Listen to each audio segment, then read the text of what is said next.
안녕하세요. 박미수 원장입니다. 항상 구독해 주시고 좋아요를 눌러주셔서 진심으로 감사드립니다. 오늘은 심내혈관 질환을 예방하는 5가지 혈관 강화법, 제 책이 마음 건강에 있는 내용을 좀 소개하도록 하겠습니다. 날씨가 추워지면서 혈관이 수축하고 혈압이 올라가시는 분들이 굉장히 많습니다. 그래서 심내혈관 질환의 여러 가지 증상들, 두통이라든지 가슴 통증, 그런 전조 증상들을 호소하시는 분들 많고, 그런 분들 중에 드물게 뇌졸중이나 신경근색의 어떤 증상이 발견되어서 치료를 하시는 분들도 많죠. 어떻게 보면 심내혈관 질환의 위험식이라고 할 수 있는데요. 꼭 가을이나 겨울 추워질 때뿐만 아니라 우리가 1년 내내 우리는 심내혈관 질환을 조심하고 주의하고 대비를 해야 됩니다. 자, 이 책에서 먼저 내 몸에 혼유하지 마라. 자, 이 혼유는 뭐냐면 차에 기름을 넣을 때, 그러니까 가솔린하고 디젤을 구별해서 넣어야 된다는 거죠. 잘못 들어가게 되면 엔진이 멈추게 되죠. 근데 어떻게 보면 우리 현대인은 우리의 혈액 속에 굉장히 많은 혼유를 하고 있습니다. 들어가서는 안 될 것들, 너무나 많은 기름, 너무나 많은 당, 활성산소가 넘치면서 만성염증이 되고, 이런 부분들이 굉장히 줄이는 게 필요합니다. 그렇지만 어쩔 수 없이 이런 혼유 증상으로 인해서 혈액이 탁해지고 혈관이 손상을 받으면서 혈액순환이 안 되고 혈관이 망가지는 그런 현상들을 겪고 있습니다. 우리나라 40대의 혈관 건강은 매우 심각한 수준인데, 이런 것들이 우리 혈관 속에 너무 많은 불순물들이 섞이기 때문에 그렇습니다. 절주 또는 이제 검주를 해야 되죠. 술을 많이 먹는 사람이나 비만자는 중성지방 수치가 높다. 얼마 전에 저희 병원에서 음주를 하시고 난 다음에 혈액 검사를 해봤더니 중성지방 수치가 1000 이상이 나옵니다. 그렇기 때문에 혈관 속은 거의 기름이라고 볼 수 있습니다. 그러다 보면 HDL 콜레스테롤 굉장히 낮아지고 나쁜 콜레스테롤 ADL은 굉장히 올라가는, 그래서 굉장히 위험한 수치까지 갈 수 있습니다. 그래서 콜레스테롤을 잘 조절해야 되는데, 왜 그러냐면 옛날에 우리 혈관이 이렇게 혈압으로 해서 터지는 거였다면, 요새는 이제 콜레스테롤 수치가 높아지고 당뇨까지 결합이 되면서 막히면서 혈액 공급이 안 돼서 뇌졸중이나 심근경색 같이 막히는 질환들이 굉장히 많거든요. 콜레스테롤 조절에 대해서 굉장히 관심을 가져야 됩니다. 1년에 한 번씩은 반드시 혈액 검사를 해서 콜레스테롤 이상 여부를 판정하고, 만약 위험 수치라면, 우리 LDL 콜레스테롤은 이제 담당 주치하고 상의를 하셔야 돼요. 그분이 얼마나 많은 위험 요소를 가지고 있느냐, 혈압, 당뇨, 복부 비만, 담배 그런 것들을 파악해서 그 수치에 따라서 약물 복용을 하게 됩니다. 뭐니 해도 가장 중요한 것은 적정 체중이죠. 적정 체중을 다 유지해야 나쁜 콜레스테롤을 줄일 수가 있습니다. 자, 혈관을 약하게 하는 40대의 생활 방식을 보면, 일단 고염식, 우리나라의 40대는 매우 짜게 먹습니다. WHO 1일 소금 섭취 권장량이 5g이지만 우리나라 사람들은 10g 이상을 섭취를 하고 있죠. 소금을 혈관에 원폭 투하하는 셈입니다. 음주는 혈압을 올리고 혈관을 녹슬게 하여 뇌출혈과 뇌졸중을 일으키며, 흡연은 니코틴을 혈관을 갑작스럽게 수축시켜서 협식증이나 심근경색을 유발합니다. 잘못된 식습관으로 인해서 비만 증가율이 굉장히 빠르게 올라가고 있죠. 40대가 거의 운동을 하지 않죠. 운동하는 사람도 물론 있지만 운동을 하지 않는 사람도 굉장히 많습니다. 운동 부족 자체가 살이 쪄서 위험한 것보다는 갑작스런 감정이나 신체 상태가 변화할 때 심장과 혈관이 견뎌낼 수 있는 저항력을 떨어뜨려 줍니다. 자, 우리가 운동을 하는 사람은 혈관에 문제가 왔을 때 그걸 재빠르게 대비할 수 있는 순발력을 키우게 되는데요. 그게 굉장히 약하니까 위기 대응력이 떨어진다는 거죠. 우리나라 40대가 겪는 스트레스는 세계 최고 수준이죠. 자, 그러다 보니까 스트레스는 혈압을 올리고 산화물질 활성화시켜 혈관에 타격을 줍니다. 빨리빨리 문화도 이 아드레날린 분비를 촉진시키면서 굉장히 혈관에 부담을 많이 주죠.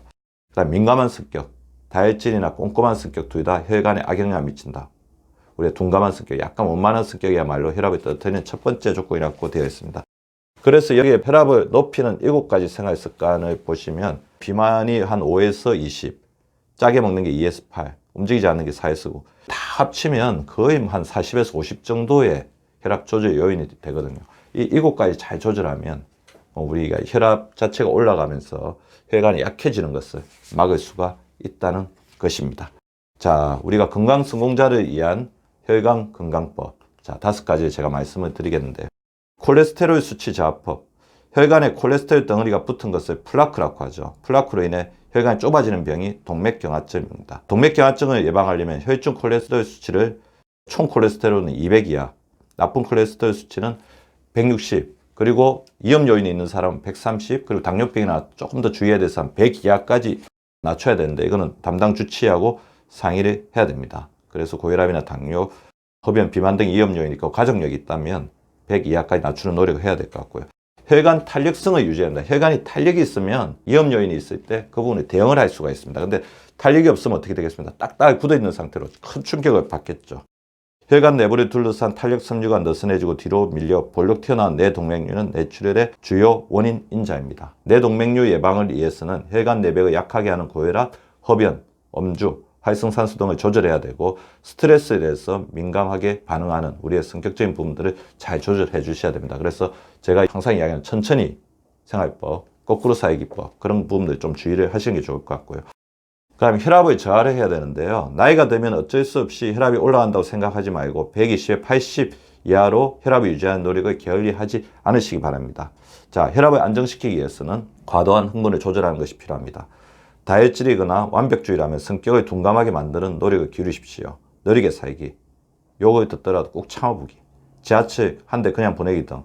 그리고 부교감 신경을 활성화시키는 게 굉장히 중요합니다. 하루에 10번 웃기, 심호흡 운동, 제가 항상 알려드리는 5-3-5 심호흡, 생각중지 훈련, 스트레스의 긍정적 재구성 훈련이 굉장히 중요하고요. 뭐니 해도 싱겁게 드시는 게 중요하죠. 국물에 안 먹는 게 중요하죠. 젓가락으로만 식사하시면 굉장히 큰 도움을 받을 수 있습니다. 2주 만에 싱거운 입맛을 만들 수 있습니다. 웬만한 국은 간이 되어 있으므로 소금을 치지 않아도 되고요. 특히 젓가락으로 식사하면 소금에 집합된 국물을 먹지 않을 수 있으며 식사 속도를 늦춰 가시까지 막아주게 됩니다. 자, 혈액정화법이죠. 건강하지 않은 사람의 혈액을 이제 우리가 현미경을 들여다보면 탁하고 걸쭉하거나 동전의 겹겹이 쌓아놓은 것처럼 답답해 보입니다. 콜레스테롤과 중성지방이 비정상적으로 늘어나 혈액 자체가 끈적하죠. 제가 피를 뽑아보면 그냥 기름이 나오는 같은 그런 혈액의 점도, 탁한 것들을 확인할 수가 있습니다. 고지혈증을 가진 사람 혈액은 짐을 너무 많이 실은 가죽 차량과 같다는 것입니다. 자, 혈액을 깨끗하게 하기 위해서는 하루 2리터의 물을 꾸준히 마셔주십시오. 언제까지 드셔야 되냐? 소변 색깔이 맑게 나올 때까지 30g 이상의 섬유질을 매일 섭취해서 콜레스테롤을 배출하는 게 필요하고요. 아침, 점심, 저녁 10회 심호흡, 복식호흡, 5-3-5 호흡 훈련을 해주시기 바랍니다. 일주일에 3회, 한 번에 30분 이상 땀나거나 숨이 찬, 너무 무리하게 하실 필요 없어요. 약간 땀이 난다, 약간 숨이 찬다, 그런 운동들을 일주일에 3회 30분 이상으로 하면서 땀을 흘려주고 숨이 약간 차야 됩니다. 그래야지 우리 혈액이 깨끗하게 정화가 되고 노폐물이 밖으로 나갑니다. 혈관 자극 보호법은 혈관과 심장을 강하고 둔하게 만들어 웬만한 자극과 스트레스도 이겨내게 하는 훈련법입니다. 평소 꾸준한 유산소 운동과 근력 운동을 통해 자기 몸이 견딜 수 있는 수준의 자극을 반복적으로 꾸준히 가하면 심장과 혈관이 단련되어 뒷목이나 가슴을 움켜잡고 쓰러지는 일을 막을 수가 있습니다. 자, 운동 원칙은 워밍업, 본운동, 정리운동의 단계를 밟아서 운동하십시오. 너무 무리하게 하지 말라는 거죠. 단계적으로 운동해야지 심장에 부담을 덜고 효과적으로 심장과 근육을 단련할 수 있습니다. 자신의 호흡을 의식하면서 근력 운동을 하십시오. 숨쉬기 굉장히 중요해요. 들숨과 날숨에 근육의 수축과 외환을 일치시키면, 가령 예를 들면 무릎 들기 운동도 무릎을 들 때 숨을 내쉬고 내릴 때 들이마시고 이런 것처럼 호흡을 천천히 동작에 일치시켜주면서 하시기 바랍니다. 피곤하거나 몸의 컨디션이 좋지 않으면 휴식합니다. 그럴 때 운동하면 오히려 독이 되죠. 운동의 강도는 자신이 낼 수 있는 최대 능력의 60에서 70%, 그러니까 약간 숨이 차거나 힘이 들 정도로, 땀이 날 정도로 해주시는 게 바람직하다는 거죠. 자, 그리고 혈관 강화 운동 하는데도 굉장히 걱정이 된다면, 고혈압이나 당뇨 등의 위험 요인이 있고 가족력이 있다면 내 MRI나 심장 CT 같은 경우를 한번 찍어서 불필요하게 계속 걱정하거나 위험 요인을 방치하는 것을 미리 막아주시기 바랍니다. 그건 내 몸에 대한 투자이기 때문입니다. 우리 40대의 혈관 강화법 5가지에 대해서 말씀을 드렸는데 우리 구독자분들도 잘 실천해 보시기 바랍니다. 구독과 좋아요는 박미수 박사 TV를 지속시키는 생명력입니다. 많이 구독해 주시고 좋아요를 눌러 주시기 바랍니다. 항상 감사드립니다.